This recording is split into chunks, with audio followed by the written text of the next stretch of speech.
Hey everybody, this is the Coach U podcast and I'm your host, Coach U. This podcast is about being curious, learning from others, and using what we've learned to evolve every single day. Hey, what's up everyone? Welcome to the Coach U podcast. In today's episode, we're being joined by multidirectional speed expert Jason Feairheller. I found Jason on Instagram and I started watching his videos and learning a lot from him on different kinds of things when it came to speed training or agility or power training or the little things, the details. And I was like, I need to learn more because I have so many questions. So I was like, well, let's interview him. So I reached out. Jason was like, yeah, absolutely. Let's do this thing. And we had a great conversation. So here's what you can expect from this episode. We're going to define speed and agility, how to take training techniques and use them for real world application, understanding deceleration and regenerating forces, game speed versus traditional speed training, misconceptions about speed training, the importance of training different angles, how to strength train to improve your speed and agility, and some favorite tools and techniques that you can use for your speed training. So you can see this is a very heavy speed and agility lesson or session or conversation. You know what I'm saying? So I hope you guys enjoy this episode with Jason. And remember, if you like this episode, hit that like button and share it with somebody else who you know will find this valuable. All right, you guys, let's get to the show.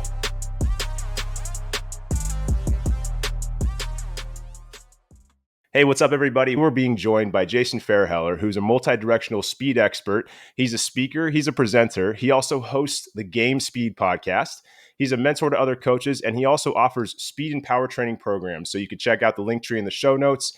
Jason, thank you so much for joining us. Welcome to the show. Awesome. Happy to be here. So tell me about how you found your way into doing what you do today. Originally decided, I think in college, I want to go into the college strength side, and I applied for a job and I did not get it. And I remember thinking after I didn't get it, I was not ready for this. I didn't know what I was going to get into. So I was like, I'm going to go to the private side. I started doing it, working at a sports performance place. And it was just not being run very well. So after a couple of years, I'm like, I'm going to go the personal training route. And I did that for a little bit. And when I was there, met a couple other guys, and we decided we all had backgrounds in sports and training athletes, and we all wanted to go back to that. Mm-hmm. So we said, all right, we're going to start our own gym. And we did. And that was about 8 years ago. And here I am now. And I love it. No regrets. I love to hear that. I'm going to give you a couple, before we get into the nitty gritty, the science of speed stuff, I want to talk to you about some of your personal things. So give me your favorite TV show. Seinfeld. I was thinking what's the number one show that I've seen probably the most? Okay. And it's definitely that. Okay. And I've watched it. Everything that happens in life, I have a Seinfeld reference for pretty much. So I was like, that's got to be it. But it does kind of date myself because it is a 90s show. No. See, everything's on Netflix. So no one knows. No one knows when you watched it. So tell me about your favorite band, musician. I love 90s rock. I grew up in the 90s grunge and alternative era. And I was thinking it's hard for me to even name my top 5 bands. Yeah, that's tough. Because I'm just who do I leave out? But if I had to, I would probably say The Offspring, just because if it comes on, I never turn it off. That's a good way to assess it. That's when you truly love something, when it's repeatable over and over again. Yeah, 100%. That's cool, man. I grew up in the 90s as well. A lot of the same kind of music and hip hop too. A lot of rap and hip hop for me. Absolutely. I always go back and forth, just kind of whatever mood I'm in. Hell yeah. That's the same thing for training too. It's I think it's hit and miss. Sometimes I know it's odd, but even sometimes during training, I'll listen to classical music. It just depends on my mood. Tell me about some of your favorite things about working in the performance world. For me, the best thing is I do have some personal training clients too that I've worked with for a decade. And it really doesn't matter who it is, an athlete, your gen pop person. If someone buys into what you're saying and sees results, that's a great feeling, especially when they just give you a random thank you. I did this weekend and I played well, or I ran a 5K. It doesn't matter what it is, but when they see value in what you're bringing to them, and it's just a great relationship then back and forth. Yeah. Oh, that's awesome. We're going to go into the impact deck. So if I pull a green card, it's an action. Orange card, it's a reflection. Blue card, it's an affirmation. Give them a little shuffle. Ooh, how about this one? Choose a new skill you'd like to master and investigate your options for learning it. So The first thing that came to mind was, and this probably applies to any coach that decides they want to do something on their own. You have done a lot of stuff regarding training. You understand programming. You understand pretty much anything, attention to detail, strength training, all of this other things, all the nuances of it. And then you're trying to build a business and you know nothing about business. So the skill is going from like trainer to entrepreneur. And I mean, I've had my own gym for a while and I'm still going through that process of like creating better systems and things like that. So, yeah, there's always something to be learned as far as like tightening things up, creating more time for yourself, making more money, and yeah, doing what you want to do uh, in life because of that stuff. The other thing is, I don't know why I've always wanted to learn how to juggle. So the skill I want is to, and I I practice on and off a little bit, and I can go for like 5 seconds, but I don't know why. I wanna do that. I think of like a Rubik's Cube, just like random skills that don't mean anything that I'm like, just interesting to have in my back I pocket. mean, if you show up at a party with a Rubik's Cube and some juggling balls, you might be the life of the party if you nail it. I might You be, know, yeah. what is your favorite aspect of training for sport? For me, it's attention to detail. And I think this is what separates a good coach from somebody who is an elite coach is just the differences in like this slight attention to detail. And I know you had Lee Taft on the podcast, and he's a good friend and mentor of mine. And when you hear him talk, you're like, this guy knows a lot. But when you really like dig in, he knows so much about the way people move and understanding movement. And I think it's that attention to detail, which would then allow you to choose more appropriate drills for your athletes, to choose better progressions, all of those things, which would then lead to better results versus you see a drill, you think it's cool. All right, people are moving fast when they do this versus like they chose the drill, and it still might look cool, but Mm, it serves a very specific purpose of what you're trying to do with them. yeah, it's easy to get into the cool looking things too because we're surrounded by Instagram, social media, YouTube, TikTok, all these things, right? Thankfully, you put out videos that are very high quality and make sense when it comes to performance training. So it's nice to know that that attention to detail, is being put out into the social media world too, because it's for every one of those, there's like 10 of the non-detailed things where it is just that fancy look at this move, it's cool, I can do it, but is it really translating? But I want to hear how do you define agility? It's funny. Somebody messaged me or like wrote in one of my comments, you said this is a speed drill, but you didn't do a speed drill. And to me, speed is how fast you can go over any relative distance. Oh, So in a lot of time when we look at sport, you're not running 30 or 40 yards without changing direction. It's a lot of 5 yards, 10 yards, 2 yards, very short distances. And the quicker and faster you can do those, it doesn't matter what the distance is, you need to get as much speed as you can over that distance. mm, And that is going to be speed. And on the agility side, it's funny because in about a month, I'm doing a talk for the NSCA State Clinic in Pennsylvania, nice. and it is about the difference of change of direction versus agility and why a lot of coaches don't truly understand that. Like they will misuse the terms. Change of direction is a rehearsed drill. Someone knows where they're going to go, someone knows exactly when they're going to go, and they know exactly what you want executed with that. Hmm. So they're trying to perform basically a very specific skill. Whereas agility involves situational awareness. You're looking at the actual like visual ability. You're looking at like you're trying to read pattern recognition from the opposing athlete. And those things are actually agility. So the athlete is reacting to something. Hmm. So now I'll just give you a quick little rundown. If I'm pointing at a cone for an athlete to go to, that only fits in one of those agility categories. That doesn't fit pattern recognition because no one on the field is pointing to you where to go, Hmm. right?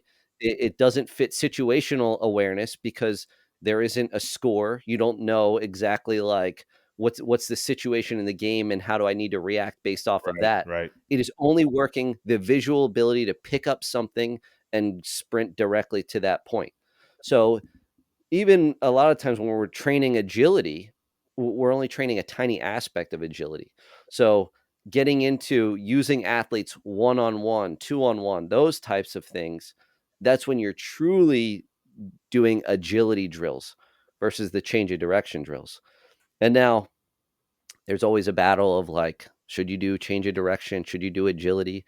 And I think every single drill that you do is an assessment. So you are looking at the physical ability of the athlete to do that drill.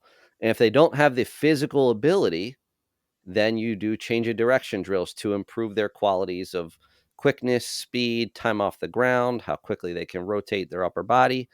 And once they have those types of qualities, then you start to layer in some other agility type of drills to see, all right, are they able to use that on the field? Because if you know they have the physical qualities, but it doesn't transfer to the field, then you know it's all agility or perception type issues. And you can work on more of those. But if you only ever do agility drills, you don't know whether or not they're missing the physical tools or they're missing the perception tools. So you're always just kind of guessing. So I Yeah. think coaches need to understand the difference of those. And then they also need to be able to know when to choose one or the other to get whatever outcome you want with your athletes. Let's say you're taking an athlete through an agility style drill, but you recognize, okay, they're not doing well on this. You want to go back then to, and I'm going to say back to, but now I'm going to go to change direction, maybe to hone in on something here to help them on the agility side. How would you approach that to help them understand like the translation if you're seeing something not translate well?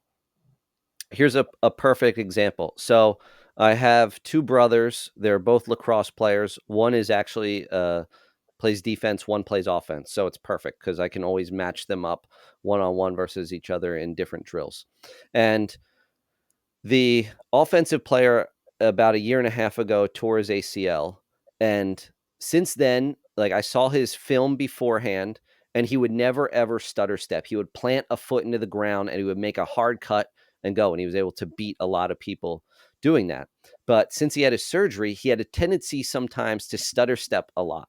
And when you're approaching a defensive player and you're stutter stepping as an offensive player, you're slowing down. When you slow down, it allows the defensive player to slow down. And whenever an athlete slows down, they have more movement options. It's easier for them to move forward, laterally, backward. Mhm. So I needed to get him to stop doing that. So we did a bunch of rehearsed drills where we're basically just performing like a side step. They might just do a couple hard steps and then plant a foot into the ground. And then I might have them even make like a cut around the cone. And I might change the angle of the cut on the cones to make it a little bit harder of an angle or things like that. And then maybe I have them cut one direction, plant a foot and cut another direction and go back. So now once he was good at doing those where, all right, I know he has the ability to then do them comfortably going right to left, then, all right, let me put it back together in another agility drill. And it was I worked with them for about, like, 6 weeks, and every week was less and less times that he stutter stepped, and actually, the last week I had him, there was 0, which was awesome because I'm like, "Alright, now he gets it," and it went from, like, his brother beating him most of the time to him being able to create some more separation just because he was able to do that. Mm. Do you know the baseball player Todd Helton? He retired, just made the Hall of Fame. Oh, yeah. He said one time after an injury, you have to know your new 100. And when I've had injuries, I'm sure you've dealt with injuries. Your brain, your body is a lot smarter than you are. And it will, like you said, the stutter step, I'm sure that happened because the trust in the body and that over time, the pattern of hitting the ground probably just That's it. wasn't Yeah. there, right? So I think it's cool because you're taking that idea of progressive overload that you have in weights and taking it into this kind of, and correct me if I'm wrong, but that's how I'm kind of visualizing it. I don't want to knock physical therapists. My wife's actually a physical therapist, but I think there's sometimes a misunderstanding between someone has the strength that they have previously had, and it might be equal to their uninjured leg, and they're able to get that back pretty quickly. But I don't think that necessarily should be like the determining factor. The return to play needs to be like an overload progression where, Mm, all right, if I sprint 2 steps and slam on the brakes, ultimately I haven't built up a ton of speed. That now is like fairly easy. That's a pretty basic drill. You want to increase that? All right, sprint 4 steps. Now you've probably gone like a few more miles an hour. It's harder to slam on the brakes. Now go like 7 yards, 10 yards. And eventually, the more speed you have, the more strength you're asking the athlete to to show whenever they're trying to slam on the brakes. mm, So you can overload the drills like that. And when I was talking about attention to detail before, that is a perfect example of it is like, all right, understanding the athlete cannot slam on the brakes well at 7 yards. It never ever happens. At 5 yards, maybe it happens 2/3 of the time. Okay, great. Like they demonstrate that they can do it, but they can't do it consistently. Let's see where it's consistent. And then once they get it 100% of the time, now they own that skill, they own that physical capacity. Let's make it a little bit harder somehow. So there's always ways to make drills easier, harder. But if someone owns a skill, you can't, or don't want to say you can't, but you wouldn't want to keep doing that same exact thing mhm. because, it's basically just keep on doing the same thing over and over again. You're not necessarily getting them any better. Right. So you keep on progressing them in different ways in order to make the drill tougher. Going off the thought of the ability to slam on the brakes, deceleration comes to my mind. And I'm thinking about how important it is to you. How do you train it? And how does it affect the ability to stop and go after decelerating? So a lot of times when we do rehearse drills or when I see coaches demonstrate deceleration, it's usually landing a jump, doing a snap down type of thing or something like that. But that's not how deceleration is expressed in sport. When someone is reacting to someone else, you don't have time to put 2 feet into the ground. And if you do, they are by you Mm, like in a split second. So deceleration is essentially in sport the ability to slam on the brakes with a single leg. And ultimately, you can assess that by looking at what is the angle of hip flexion and the angle of knee flexion at their deepest range of motion when slamming on the mm, brakes. And the deeper they go, the worse they are at it.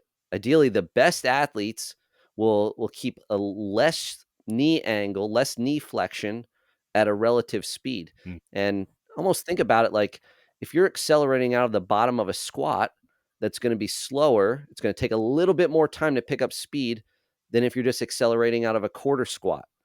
And we want that same sort of knee angle whenever we're changing direction.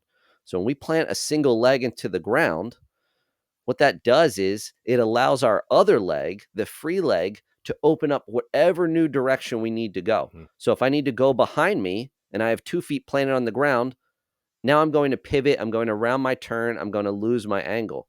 Whereas if I plant a single leg into the ground, I can rotate my hips, rotate my trunk, plant my foot into the ground. And now I have the angle I want to have. Not to say that a jump stick or, those kinds of drills can't be effective or useful, but you're right. On the field, on the court, you're constantly moving, and being able to be coordinated through that movement and be able to transfer that energy efficiently, I feel like is more important than most of the training that is shown or be taught most of the time. What are your thoughts on that? I like to refer to it as like redirecting force. Hmm. I don't want someone to think that they are necessarily stopping. They are just changing the momentum of which direction they're traveling. Mhm. And if we think about like jump training, plyometric training, if I'm performing two-legged jumps, I am telling athletes you are trying to get as much height or as much distance as you can every time. I don't necessarily care about sticking the landing every time. I need someone to demonstrate stability, but ultimately, the stability someone demonstrates while landing like a squat jump or even a little single leg hop over a hurdle Mhm. isn't close to the forces someone is going to need when they are sprinting hard, reacting to someone, planting a single leg into the ground, and then going another direction. So I almost think of change of direction as what I'm doing to improve an athlete's stability almost, and then the plyometric training where I'm actually trying to minimize time on the ground, get maximum distance while minimizing time on the ground. That's where I'm focusing on redirecting force. And in my training, I like to do that in all angles and in all different planes because that's what happens on the field. We're not always moving straight ahead. We're not always moving laterally. It is a mix of all angles and all directions, off the inside of your leg, off the outside of your leg, all of those different things. So, yeah, as far as that, it is I want them to think about redirecting force. I don't want them to think about, "Oh, I need to decelerate and slam on the brakes, then I need to go the other way," because then it just ends up being too slow. They sink too low into their hips when they change direction. I love it. I love it. So then what is game speed versus what most people think of when it comes to speed or speed training? So I talked about speed before as like how fast you can go from point A to point B. And when I think about game speed, it is a combination of the physical capacity of the athlete, and that's your change of direction drill, and the perception abilities of the athlete, and that's your agility drills. And ultimately, how that is expressed in sport is what is your ability to either create space against an opponent or to take away space against an opponent. So if I'm an offensive player, my job is to create space because when I have space, I can make a play. If it's basketball, when no one's in your face, it's easier to make a shot. In football, if you can get open, you're going to catch a pass versus if a guy's on your back, the quarterback's not even going to throw to you. So those are the things I'm looking for. And then if defensively, you're trying to take away that space all the time. Mhm. An offensive player kind of has the edge because they can decide, particularly even if it's like basketball or football, where they almost have a pre-planned route of some kind. Like, I think I'm going to try to set someone up to do this. And a defensive player, you're just reacting the whole time. So if you can take away that space, you have the ability to slam on the brakes, move, read, and react. That's what makes you an elite defender. All right, now going back to regular speed. Most coaches think of speed as just, I'm going to improve someone's 40-yard sprint. Mhm. That is a huge component of speed because obviously the faster your single top speed is over any given distance, the more likely you are to either create space or take away space. So that still needs to be trained. But I, to say that just having athletes run 10-yard sprints, accelerations, 20 yards, 10-yard flies, 40-yard sprints, whatever those linear sprints are, that 100% transfers and will make someone an elite athlete, I think there's a huge jump Hmm. to that. And I don't necessarily agree with that. I think it gives them the potential to be better, but ultimately, moving well on the field is a skill itself. And if I have athletes come in, I can create drills, and I always think of the drills based off of scenarios that happen in sport Yeah. of like, I'm moving this way, I need to rotate this direction. Oh, they cut back, I need to go back the original direction. So I always think of drills like that. And you can create drills that elite athletes will have a hard time doing well 100% of the time. And you don't even necessarily need a ton of distance in order to do that. So, in my mind, these are all skills. You can always improve the skill of moving well on the field versus just saying practice takes care of that. Because if no one's ever necessarily taught how to do a drill, then you just kind of hope that they figure it out. And I mean, this is a kind of a huge side topic, but the amount of time coaches or the amount of time athletes spend playing sports now is higher than it's ever been. especially when it comes to specializing in a sport. So for me, why aren't there way more elite movers on every single team? Why is every single player not so much better than they are? There's still that one guy on the team that can take over, and maybe there's like the second guy or whatever, but everyone else is just still kind of average. And to me, I think a missing piece of that is doing speed training with an intent of creating more movement options for every single player there is.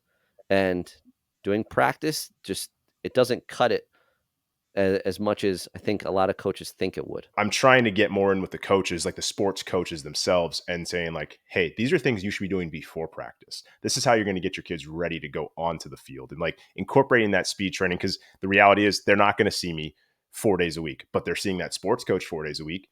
So if I can get that Yep. sports coach to just implement just a little bit, 5 to 20 minutes, something small enough to just get that stimulus, I feel like it's going to help a lot. I feel like that'll at least give them a little bit more than they had. But that's a hope, I guess. We don't really have the science for that. Or maybe we do. We just haven't studied it yet.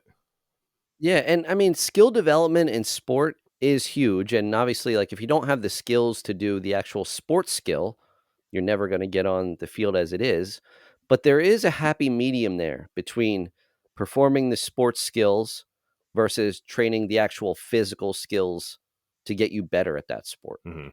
When it comes to improving speed, power, change of direction, agility, what are some of the biggest misconceptions that younger athletes make about the training they need to do? I would say that the biggest misconception is they don't actually train speed.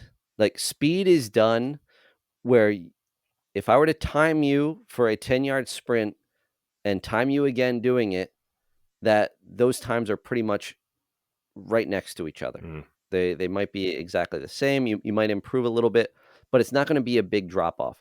Too much of the time, the speed training turns into conditioning, mhm. and I see like plyo agility circuits on Instagram, and they probably drive me crazy. Number one, because if you look at them, everyone's doing a sub max effort every single time. So while extensive plyos are great, if you're doing that drill for conditioning, cool. But don't say that a 30-second circuit of like, shuffling through hurdles, doing a few hurdle hops, moving laterally, doing all these other things is actually going to improve your speed. Playing devil's advocate, if I have a basketball player and they have repeats, a lot of repeats, a lot of lateral shuffle cuts, and they got to stay with their guy, there's an endurance factor to that too. So you could argue, all right, so how do we get them to be faster through that like 20-second portion of how often they're doing that? I don't think it's actually happening that often, but do you understand what I'm saying? It's like there's that endurance piece of Absolutely. it. So how do we get them better at that without it being just a conditioning drill?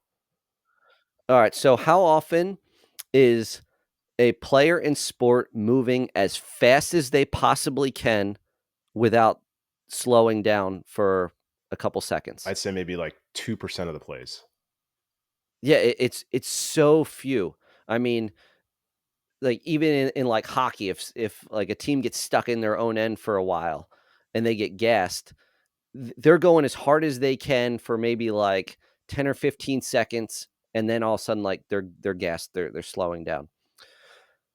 So what I would do is keep all drills in the realm of like 2 to 4 seconds. So 2 to 4 seconds as hard as you can. You can actually do more work than it sounds like within that 2 to 4 second space. And then you repeat that over and over again. If you did that like every 30 seconds, you're going to build up some great repeat sprint ability endurance as it is anyway.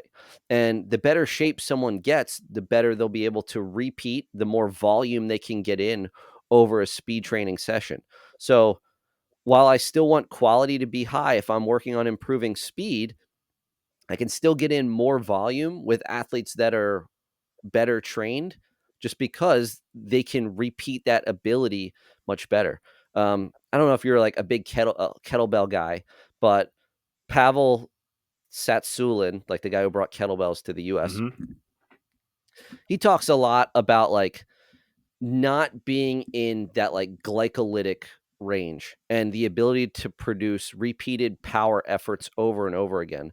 And a lot of his protocols are like you do like 5 kettlebell swings as hard as you can every minute on the minute for like 30 minutes or something like that. Or you do a kettlebell snatch or a kettlebell clean and jerk. But it's the idea that you do something explosive, you allow a rest so quality stays high, and you repeat that. And over time, you build up to that like 30-minute mark, but maybe it starts at like 10 minutes and the volume, maybe you only go 2 seconds per drill every single time. And then maybe you do 2 seconds per drill. You can work up to 20 minutes. All right, now we're going to go 4 second drills at 10 minutes. But the point is, you can manipulate the time of the drill and the rest to get an aerobic effort out of your speed training as well. Just because in 2 seconds, no one's heart rate is getting to max, but it does raise a little bit. Hmm. And even if you take a short walk after it, a 30-second break, you go again. All right, now my heart rate's hanging out at probably like 120 or so for 30 minutes. I'm getting in a decent amount of aerobic base work Yep. while still improving my speed. It's not going to affect the quality of my speed training. I want to talk about angles and why angles in sports and practicing cutting and hitting different angles in sports are so important. So I like to divide up my speed training into like three different aspects. Number one would be any sort of attacking drill. So if I have my arms to the side, anything moving forward, I would consider an attacking drill of some kind. And even just linear sprints would be part of that. Then I would have any sort of lateral drill where I'm just going side to side. And then I have any sort of retreating drill, which is anything going behind me. So easiest way to think about this is you hone in on watch a sport, doesn't matter what it is. You hone in on one player and you watch exactly how they move.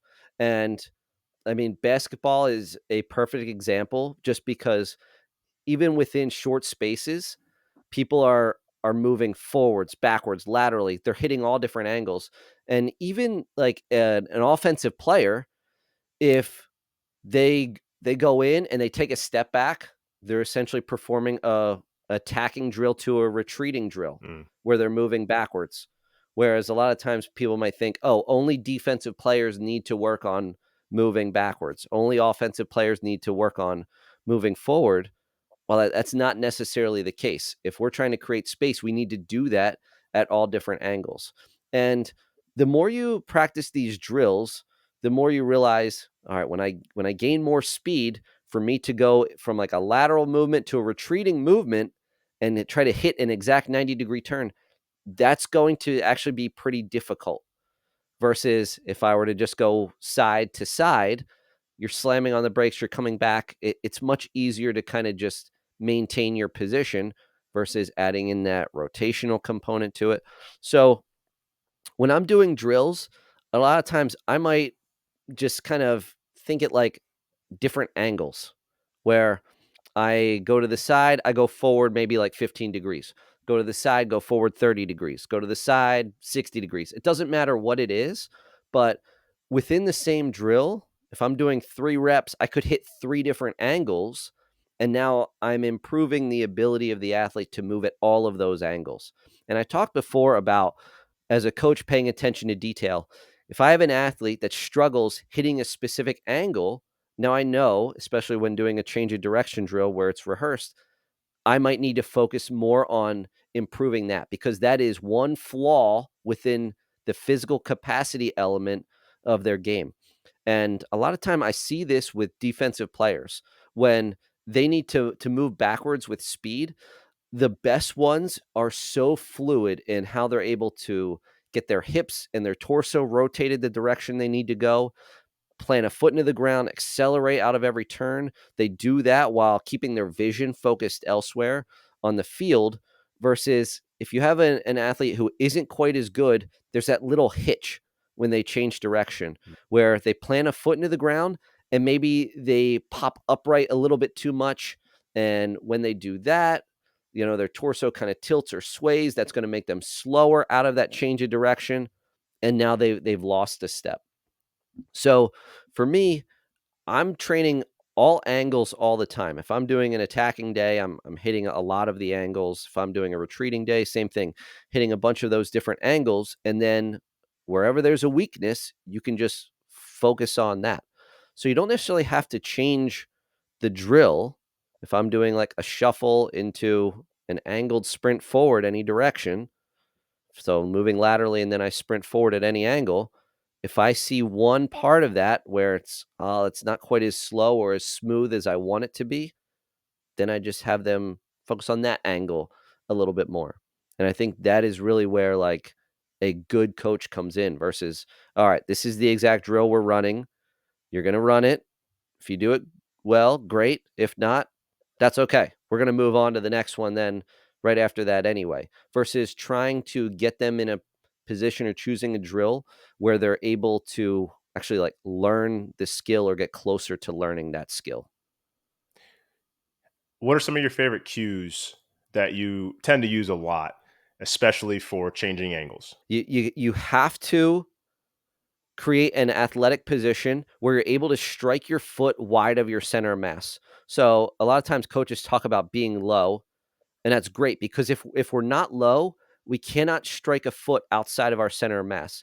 And if I think about creating an angle for someone to accelerate from, and this could be another side topic, but when training acceleration for athletes, don't always just have them face straight ahead because a lot of time acceleration is out of a change of direction. Yeah. So even if we could just view change of direction as acceleration work in a lot of instances. But back to the point of if they don't strike the foot wide, they're not going to be able to create an angle from their foot through their opposite shoulder and almost a straight line through that in order to accelerate the new direction they need to go. Now, a lot of things need to happen. Well, for that to happen, they need to be low enough. They need to be able to not sink to have a certain level of strength where they don't sink too low into that turn. But the main part is I need athletes looking the new direction that they're going to go. Mm.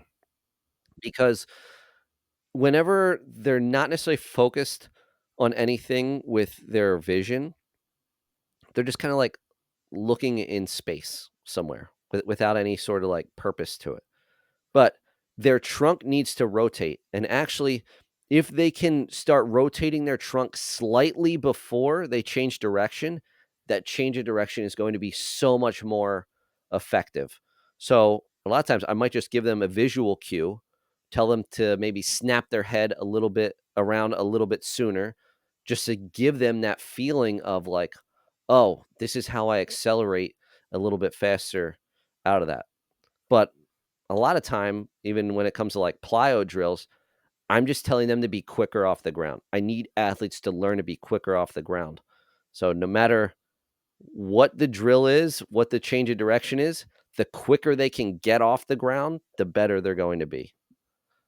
Are you teaching them to get into the angle before they hit the ground? I try to choose the drill so they can get into the angle. So the very first step of getting the angle is getting someone to feel what it is like to hit that angle. Mm. So, first day one, people are getting into athletic position. And for me, that's hips or that's feet wider than your shoulders. If they're at your shoulders and I move and I go to sprint with my feet right under my shoulders, I'm almost pushing completely vertically. When I push off the ground, my shin is too straight up and down. I need my feet wider than you would think they need to be. And first step is just doing straddle jumps. So from that wide or from like feet right next to each other, give me like a quarter squat and then get both feet as wide as you can and then bring them back in as quick as you can. And when an athlete can do that well and strike their ground far away from them and bring it back fast, all right, now we know like they have a base of athletic position.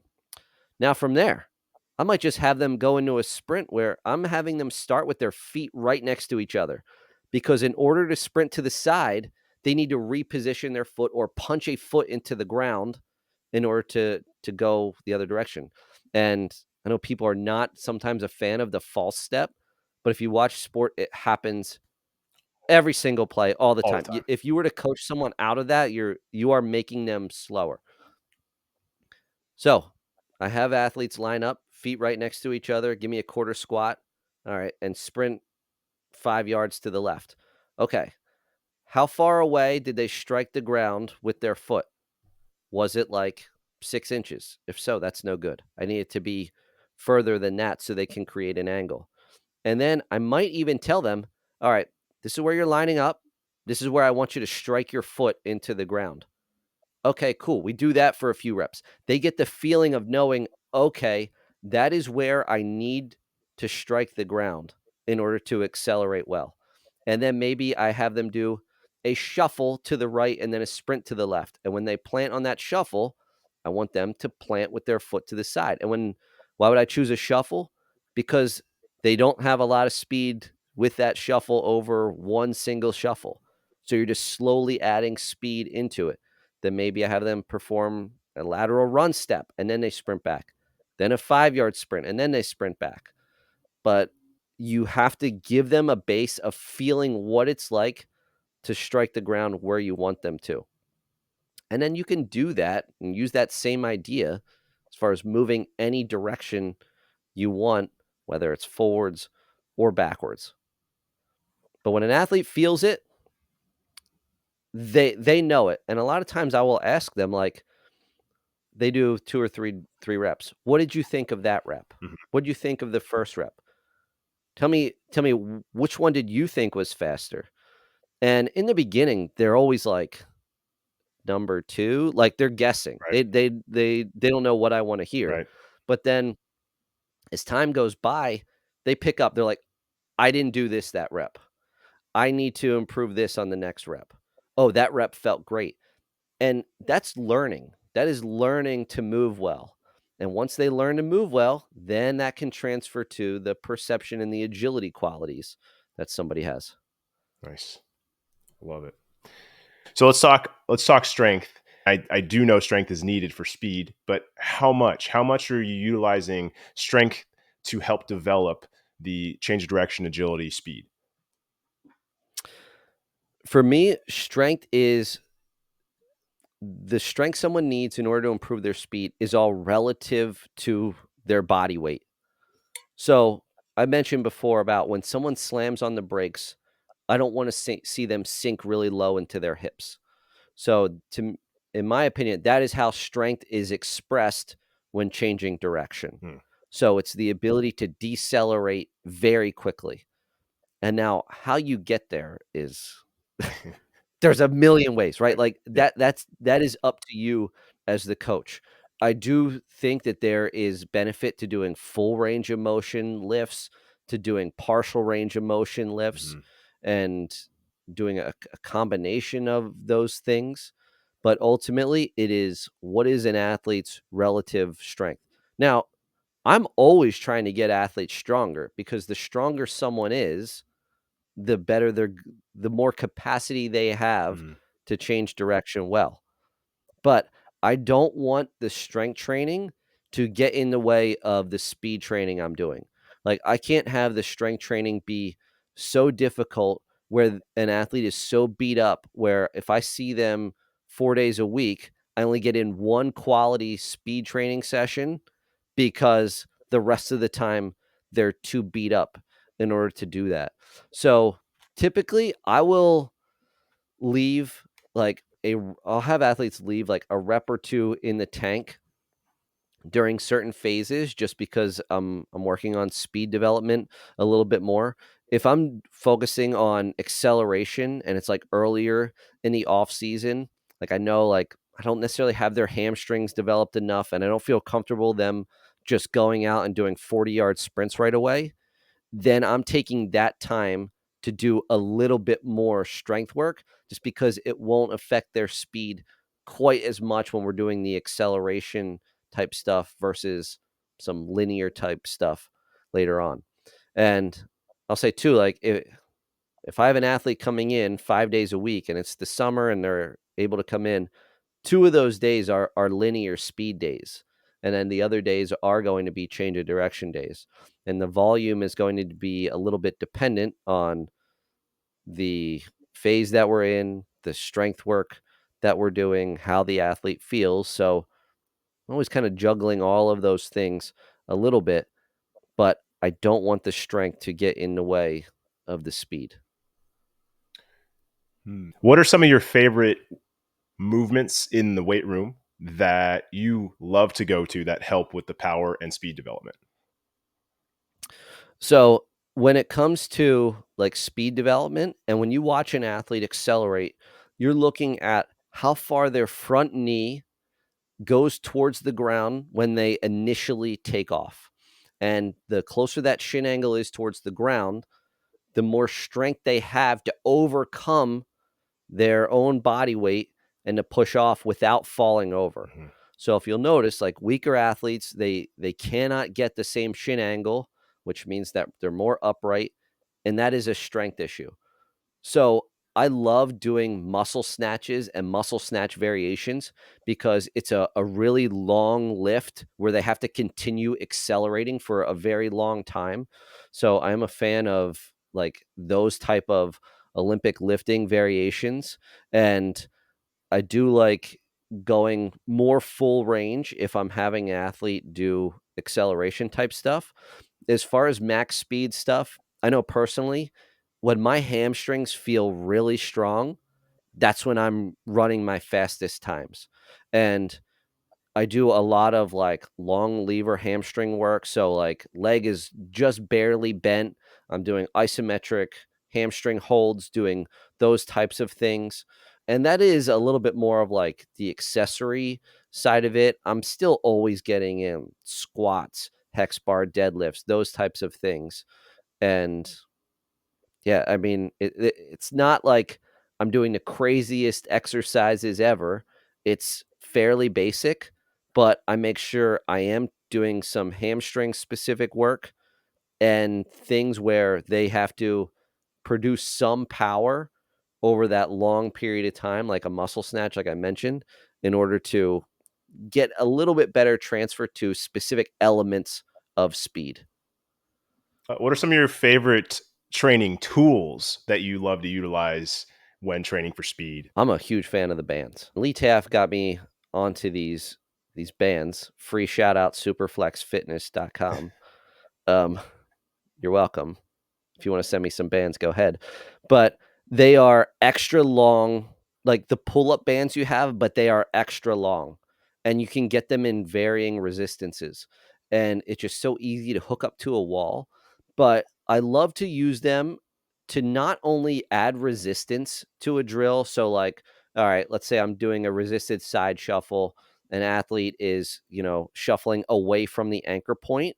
I love to add them, or I love to have athletes do drills where they start with a ton of tension on the band. They go towards the anchor point and then back out. So basically, they're getting accelerated into that change of direction and needing to move back out. And especially when you have like a fixed anchor point and like we just have a bunch of hooks set up on a wall. I mean, I can do those in a bunch of varying and different directions, Mhm.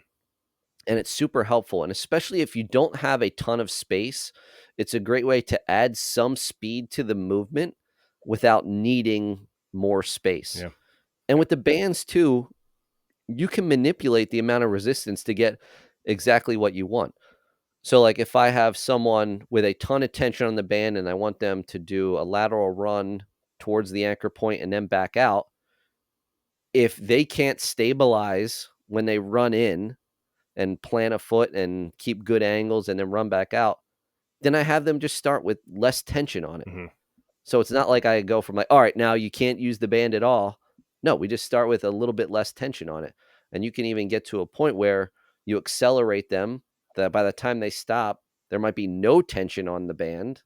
And then they go back out and you just slowly kind of change that resistance. But that is number one for speed training for sure. Number two would be a timing system. I love timing all sorts of flies. I was just doing some sprints the other day where actually I had like an L set up and I was timing, and it was back to the point of like a stutter step. I was running that 90-degree cut with a stutter step and then without a stutter step, and timing it just as a way to show like, all right, when you stutter step, it makes you this much slower over this given distance. And I didn't try to like purposely go slower. I still tried to go at it, but just stutter step. And but when people can see their times, it does add more intent to the workout for sure. Especially when it's like, all right, who can hit under a 1 second fly 10? Then athletes are trying to really move, especially when it comes to like the summer training and type stuff. Everybody wants to be in that club. Oh yeah. Yeah, the competition comes out and I love it because it's an innate thing, especially if you're an athlete, you're going to get after it more. 100%. Two more questions and then we're out. Athletes should be playing multiple sports even if it's not in a competitive league. I would say yes to a certain point. I think once they get around that like 8th grade mark, then I would say go ahead and play a single sport. And it goes back to the idea of you still need a high level of sports specific skill in order to get on the field. And I know people like Patrick Mahomes played all different sports throughout his whole high school career. And I think that's great. But as kids specialize in sports earlier on now, the skill level is way higher per sport. Now, I don't think their physical capacities are as good as they should be. They're not as strong as they were 10 or 15 years Yeah. ago. I don't think they necessarily move as well, but their skill is still high. And ultimately, sometimes that is what gets you on the field. So once they hit that like 8th grade, 9th grade mark, I'm okay if they specialize. But before that, I want them doing all sorts of different sports. Athletes need to sprint 2 to 3 times per week in order to maintain or increase their speed. 100% true. I might cut it down to like 2 times per week, but that has to happen. I mean, there is no way around it. You get slower if you don't sprint. And by sprinting, that means running as hard as you possibly can. And it's like I said before, it can't turn into a conditioning workout, and doing that multiple times. In season, your volume doesn't have to be as high, but there still needs to be focused sprint training in order to maintain speed or build speed. All right, I want you to finish this sentence for me. The three most All right. important things athletes need to do in order to increase their speed, power, and agility are. Train consistently, choose the appropriate drills, and perform the drills with maximum intent. I'm so glad you said intent because I think intent drives everything. It's like you're coding your DNA, you're rewriting how your body responds to something, you're teaching your brain how to process this and produce it over and over. It's a fine motor skill, just like it would be shooting a basketball or throwing a baseball. All of those things are Exactly. repetitions. It's the same exact thing. So intent drives everything, and I think that's everything in life. How you go about your business, how you go about your relationships, how you go about self-care, all of those things. It's all intent. So I think you nailed it there, man. Jason, this has been a very fun conversation. I have enjoyed learning and seeing how you think. I love learning how other coaches process their coaching process. It was funny you said I don't know if you're a kettlebell guy. I don't think I'm like a guy of anything. I think I've just kind of developed and found like the things that make the most sense. I love hearing what other coaches bring to the table because then I can then reform and rethink like how I do things. And, like you said earlier, it's a constant, you're constantly learning, you're constantly changing, you're constantly growing as a coach. I appreciate you taking the time to share that with us and the audience. I want to make sure people are able to reach out to you, get a hold of you. So I'll put all your information in there, but please feel free to shout out anything that you're offering that you want people to know about and where they can find it. At Jason Feairheller, JasonFeirheller. Probably just easier to find it in the show notes. But that's on Instagram, and that's where I post by far the most. I'm not on TikTok. I'm not even on X. I'm not, yeah. Instagram is where to find me, or DM me.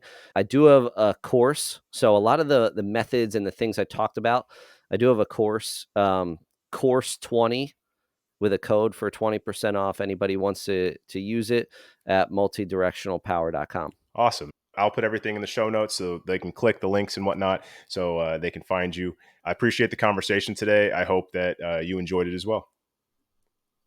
Absolutely. Thank you so much. Thank you.